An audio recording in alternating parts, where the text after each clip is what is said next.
On the Quay at Smyrna. By Ernest Hemingway.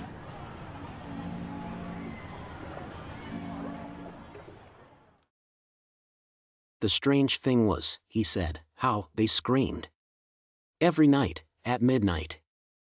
I do not know why they screamed at that time.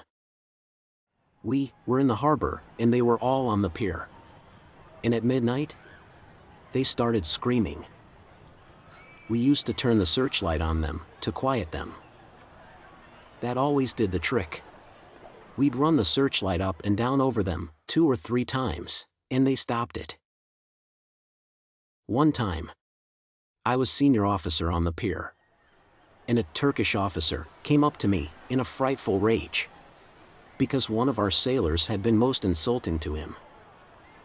So I told him the fellow would be sent on ship and be most severely punished. I asked him to point him out. So he pointed out a gunner's mate. The most inoffensive chap, said he'd been most frightfully and repeatedly insulting while talking to me through an interpreter. I couldn't imagine how the gunner's mate knew enough Turkish to be insulting. I called him over and said, just in case you should have spoken to any Turkish officers. I've not. I haven't spoken to any of them, sir. I'm quite sure of it, I said. But you'd best go on board ship and not come ashore again for the rest of the day.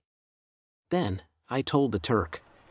The man was being sent on board ship and would be most severely dealt with. Oh, most rigorously. He felt topping about it. Great friends, we were.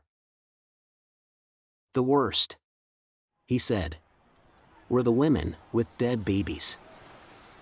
You could not get the women to give up their dead babies. They'd have babies dead for 6 days. Wouldn't give them up. Nothing you could do about it. Had to take them away, finally.